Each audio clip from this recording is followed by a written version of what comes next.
This is an examination of the hidden human condition. This is the Hidden Killers Podcast. The Hidden Killers Podcast. With Tony Brueski. The Gilgo Beach Murders, Long Island serial killer, Rex Heuermann. Names that we've been talking about a lot. Titles that we've been talking about a lot in the last week. There is so much to digest in this breaking case that's been sitting dormant for 13 years now. Robin Dreeke, retired FBI special agent and chief of the Counterintelligence Behavioral Analysis Program, joins us to discuss a case that has really been sitting silent for many, many years. Let me ask you this. This is something that happened in 2010. We're now all the way up to 2023. I guess the question initially is a lot of cold cases, they go cold and they stay cold forever a lot of the time. Why now? How now is it that we're honing in on who this individual is? Is it technology? Is it a new set of eyes on something like this? Why are we 13 years later finally really honing in on who really appears to have done this sort of thing? Yeah, I'm going to... Like you said, Boyd, there's so many. I think we're going to learn, as we were chatting before we started, we're going to have a lot of hope, I think, on a lot of cold cases based on this one case and investigation. And for all those reasons you mentioned, technology advances and criminology techniques and all these things. But I'm going to tell you, this is a great example of the impact of leadership. When you have a good, healthy organization that is being led at the top, because it all trickles down, where someone is willing to innovate and go in and reopen a cold case and take another look because we learned something new, we got another detail in, and it's leadership at the top. It's the diligence of an investigator and a detective to re-examine these things. Because, think about it.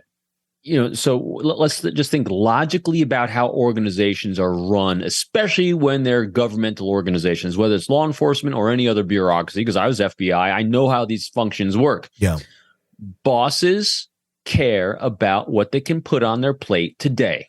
They care about the collars, the number of arrests made today. They care about right now because that's what people demand. People are demanding action for things that happen today. To give time and resources in a culture right now that is struggling for resources, which is law enforcement, to take resources away from something today and redirect it to something that happened yesterday, not just yesterday, but years yesterday. That takes courage. It takes initiative. It takes proactive acts of multiple teams of people to do that. But look what the potential payoff here is. The payoff is not just the hope that a couple families will find some rest, hopefully, and some resolution to the uncertainty and the tragedy that this caused, but maybe all these other cases as well, because a serial killer does not stop. And so these murders happened in 2010, and between 2010 and 2023, do we really think that all of a sudden he got his fix of murders in life and that's it? Yeah. Just doesn't happen that way. So I think we're going to see a lot uncovered, and every day we're seeing more and more with storage houses from other homes, from other parts of the country. I think thank goodness there are people, and it doesn't take much. You ride a couple strong horses like these people, and it inspires others. One, it inspires other investigators around the country to, hey, let's stand up and do something and take initiatives to solve these types of horrendous crimes that have devastated people and families and communities, as well as for the perpetrators out there. Hey, doesn't mean you got away with it today. We still might find you tomorrow. And so I think it's a great discouragement for those horrendous people as well. So I got a lot of hope on this one. Yeah, I do too. I want to talk about some of the searches that he was doing, because that's always interesting and such a fingerprint. To me, it's almost better than fingerprints or DNA, because it gets into someone's mind. But we'll talk about that in a second. I'm curious about your thoughts on this, because I'm wondering if anything like this was used in this investigation, or if this is going to be something that can be used in future investigations. Just the other day, I saw a story about AI being used to track traffic patterns of an individual to determine, oh, this is someone who is involved in trafficking, because they were going to a specific place over and over.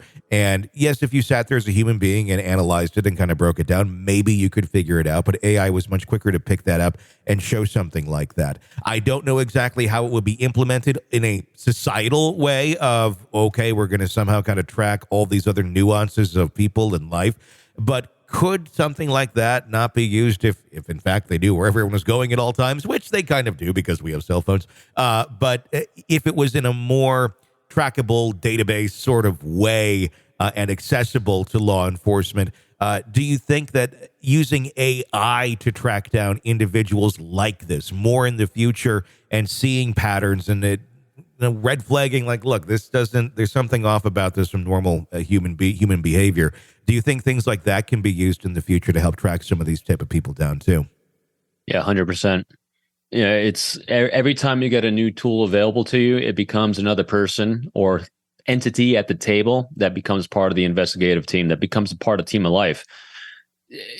The most important thing, I think, as time moves forward in the things you can control in life, or life, death, and time, they're always moving forward and they're always going to happen inevitably. And for those people that are going to embrace change as they're happening and learn how to implement them in a healthy way and not rely, in other words, when you put AI at the table as a tool, as a resource, that's fantastic. Yeah. But at the table, not dump the table on it, because it's everything in life requires a check, a balance, a reality check, and all these, because AI has the ability to do an awful lot of things, but it also doesn't have wisdom of both the education as well as experience of a material world. But putting it at the table as a resource, absolutely. I think anyone would be foolish not to try to figure out a way in which to utilize it and do it. I use it a lot in my work, as a collaborative tool, not as a end all be all. Hey, it solved all our problems. No, sure. It's a great new tool. We have to figure out how to use the new tool. Mm-hmm. Yeah, I completely agree. It's such a super tool that, combined with DNA matching and the databases and familial DNA, I just feel like once those two things merge in some way, shape, or form, there's going to be a lot of people found out very quickly. I agree. Again, this episode today is a great hope episode. I think we're seeing a lot of hope for a lot of families and communities that have been negatively affected by these things. You're consuming the Hidden Killers podcast. Want more? Start binging on all of our true crime podcasts right now through Apple Podcasts, and get an ad-free experience when you sign up to be a True Crime Today Premium Plus member, exclusively on Apple Podcasts. More of the Hidden Killers podcast, dropping soon. Press subscribe now.